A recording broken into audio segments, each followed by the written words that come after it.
Hello, friends. Tomorrow is Good Friday of Holy Week, 2 days before Easter.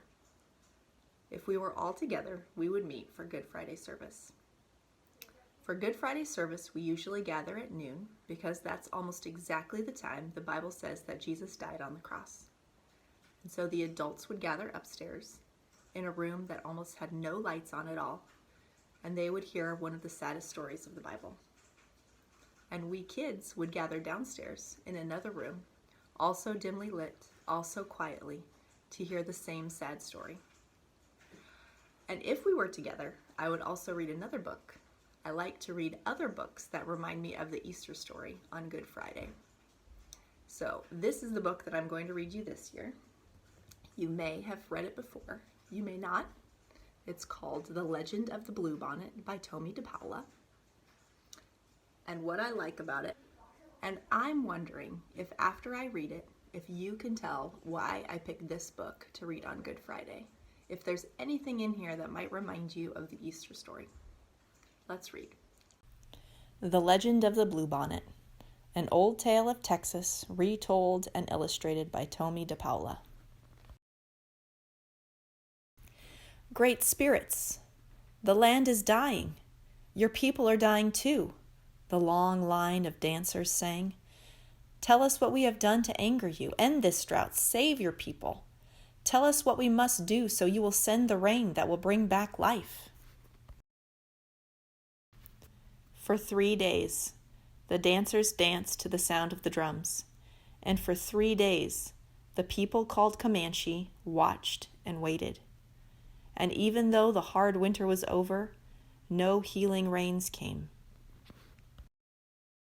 Drought and famine are hardest on the very young and the very old. Among the few children left was a small girl named She Who Is Alone. She sat by herself watching the dancers. In her lap was a doll made from buckskin, a warrior doll. The eyes, nose, and mouth were painted on with the juice of berries. It wore beaded leggings and a belt of polished bone. On its head were brilliant blue feathers from the bird who cries, "Jay, Jay, Jay." She loved her doll very much. Soon, She Who Is Alone said to her doll, "The shaman will go off alone to the top of the hill to listen for the words of the great spirits. Then we will know what to do so that once more the rains will come, and the earth will be green and alive. The buffalo will be plentiful, and the people will be rich again." As she talked, she thought of the mother who made the doll, of the father who brought the blue feathers. She thought of the grandfather and the grandmother she had never known. They were all like shadows. It seemed long ago that they had died from the famine. The people had named her and cared for her. The warrior doll was the only thing she had left from those distant days. "The sun is setting," the runner called as he ran through the camp. "The shaman is returning." The people gathered in a circle, and the shaman spoke. "I have heard the words of the great spirits," he said. "The people have become selfish. For years they have taken from the earth without giving anything back. The great spirits say the people must sacrifice. We must make a burnt offering of the most valued possession among us. The ashes of this offering shall then be scattered to the 4 points of the earth, the home of the winds. When this sacrifice is made, drought and famine will cease. Life will be restored to the earth and to the people." The people sang a song of thanks to the great spirits for telling them what they must do. "I'm sure it is not my new bow that the great spirits want," a warrior said. "Or my special blanket," a woman added, as everyone went to their teepees to talk and think over what the great spirits had asked. Everyone, that is, except She Who Is Alone. She held her doll tightly to her heart. "You," she said, looking at the doll, "you are my most valued possession. It is you the great spirits want."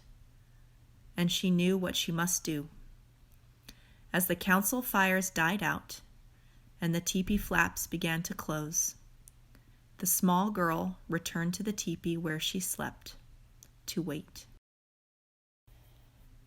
The night outside was still, except for the distant sound of the night bird with the red wings. Soon everyone in the teepee was asleep, except she who is alone. Under the ashes of the teepee fire, one stick still glowed. She took it and quietly crept out into the night. She ran to the place on the hill where the great spirits had spoken to the shaman. Stars filled the sky, but there was no moon. "O great spirits," she who is alone said, "here is my warrior doll. It is the only thing I have from my family who died in this famine. It is my most valued possession. Please accept it." Then, gathering twigs, she started a fire with the glowing fire stick. The small girl watched as the twigs began to catch and burn. She thought of her grandmother and grandfather, her mother and father, and all the people, their suffering, their hunger, and before she could change her mind, she thrust the doll into the fire. She watched until the flames died down and the ashes had grown cold. Then, scooping up a handful, she who is alone scattered the ashes to the home of the winds, the north and the east, the south and the west, and there she fell asleep until the first light of the morning sun woke her. She looked out over the hill, and stretching out from all sides where the ashes had fallen, the ground was covered with flowers, beautiful flowers, as blue as the feathers in the hair of the doll, as blue as the feathers of the bird who cries, "Jay, Jay, Jay." When the people came out of their teepees, they could scarcely believe their eyes. They gathered on the hill with she who is alone to look at the miraculous sight. There was no doubt about it. The flowers were a sign of forgiveness from the great spirits.